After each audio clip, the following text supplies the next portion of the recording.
Satyabati, Satyanweshi, Satyakam, lovely triangle.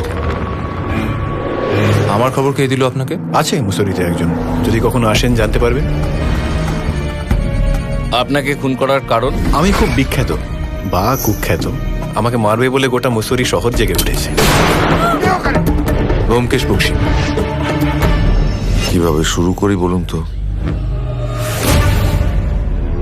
বাবা ছেলের ভরম, এই মোরালিটি, এগুলো না আমি জাস্ট ঘেন্না করি। মায়ের সঙ্গে তো ছেলের সম্পর্ক একদম ভালো ছিল না। আপনি শুধু সম্পর্কটাই দেখলেন ব্যোমকেশ বাবু, মায়ের কষ্টটা দেখলেন না। हमारी इज्जत पे हाथ दिया है, अपनी आंखों से देखे। সত্যকাম তার শরীরে অভিমান আর ক্রোধের দাগ নিয়ে চলে গেল। অ্যাবাভ 35 নিয়ে আমার খুব একটা উৎসাহ নেই। তাই নারী পুরুষের সম্পর্কটাকে একটা খেলার ছলে উড়িয়ে দিতে চেয়েছিল। আমি সাপের বিষের নেশার মতো, একটু ছোবল ভালো, বেশি হলে বিষিয়ে যাবে। সবসময় নারীরাই পুরুষের শিকার কেন বলো তোমরা? অনেক সময় তো নারী জেনে শুনেও সেই ফাঁদে পা দেয়। রাতে দরজা খোলা রেখো। কাল রাতে ঠিক কি হয়েছিল? চলে যান। গুলিটা পিঠের ডান দিক দিয়ে ঢুকেছে। যেই গুলি করে থাকুক সে পিছন দিকে ছিল।